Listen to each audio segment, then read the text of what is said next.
সততার পুরস্কার।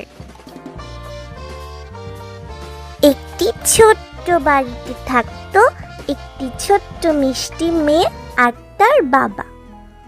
তার বাবা মাছ চাষ করে জীবিকা নির্বাহ করত।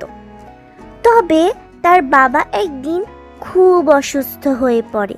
এতদিন তো আমি এই সংসারের হাল ধরিলাম মা, এখন তো দেখছি তোকে কোনো কাজ করতে হবে। আমি আজই কাজ খুঁজতে বের হয়ে যাব। তুমি কোনো চিন্তা করো না বাবা, আমি ততক্ষণে কাজ খুঁজতে থাকবো যতক্ষণ না আমি কাজ খুঁজে পাবো।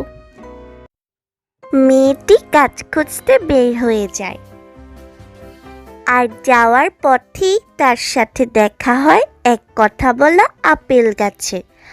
আপেল গাছটি তাকে বলে, শোনো ছোট্ট মেয়ে, তুমি কি আমার এই পচা আপেলগুলো একটু পেড়ে দিতে পারবে?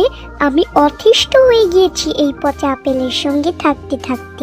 অবশ্যই আপেল গাছ, তোমার যখন প্রয়োজন আমাকে, আমার তো সাহায্য করতেই হয়। মেয়েটি তখনই আপেল গাছ থেকে পচা আপেলগুলো মাটিতে ফেলে দেয়, আর আপেল গাছটি তাকে ধন্যবাদ বলার পর সে সেখান থেকে চলে যায়। আবারও মেয়েটি যখন যাচ্ছিল তখন তার সাথে দেখা হয় কথা বলা মাটির। মাটি তাকে বলে, ও শোনো মেয়ে, তুমি কি আমার উপরের এই পাতাগুলোকে একটু ঝাড়ু দিয়ে দিতে পারবে? আমি আর পারছি না এই ময়লা পাতার নিচে থাকতে। অবশ্যই মাটি, তোমার যখন প্রয়োজন আমার তো সাহায্য করতেই হয়। মেয়েটি তখনই মাটির উপর থেকে পাতা ঝাড়ু দিতে শুরু করে দেয়, আর পাতা ঝাড়ু দেওয়া শেষে মাটিটাকে ধন্যবাদ জানায়। একইভাবে দেখা হয় তার হরিণের সাথে। না হরিণ, তোমার এই অবস্থা কি করে হলো? তুমি ভয় পেও না, আমি এক্ষুনি তোমাকে জাল থেকে মুক্ত করছি। এই বলে মেয়েটি হরিণটিকে জাল থেকে মুক্ত করে দেয়। ও, তোমাকে অনেক ধন্যবাদ। এটা তো আমার কর্তব্য ছিল। মেয়েটি সেখান থেকে চলে যায়। সে একটি বাড়ি দেখতে পায়, আর সে সেই বাড়িতে ঢুকে দেখে 3টি পরী। সে দেখে খুব অবাক হয়। পরীগুলো মেয়েটিকে দেখে বলে, তুমি এখানে কেন?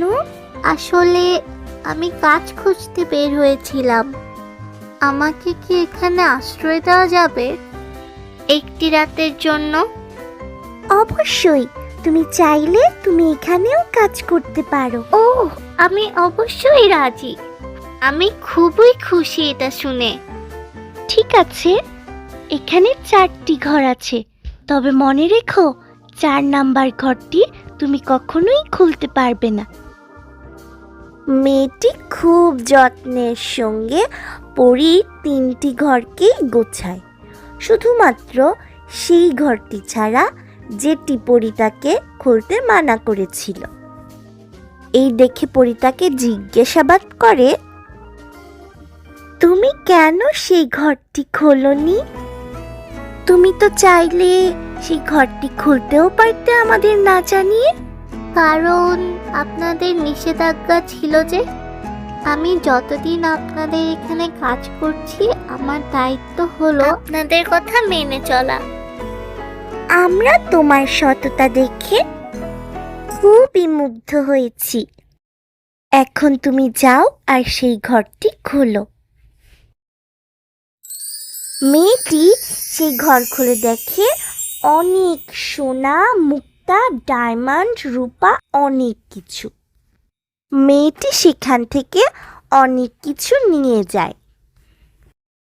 পরীরা তাকে বিদায় জানায়, আর সে সেখান থেকে চলে যায়। যাওয়ার পথেই হরিণ তাকে ফুল দেয়, আর মাটি তাকে গুপ্তধন দেয়। আপেল গাছ তাকে অনেক আপেল দেয়। সে এইসব নিয়ে বাড়ি ফিরে যায়। তার বাবা এটি দেখে খুব খুশি হয়, আর তাকে নিয়ে গর্ববোধ করে। বন্ধুরা, এই গল্প থেকে আমরা শিখলাম অন্যের উপকার করলে তার ফল পাওয়া যায়।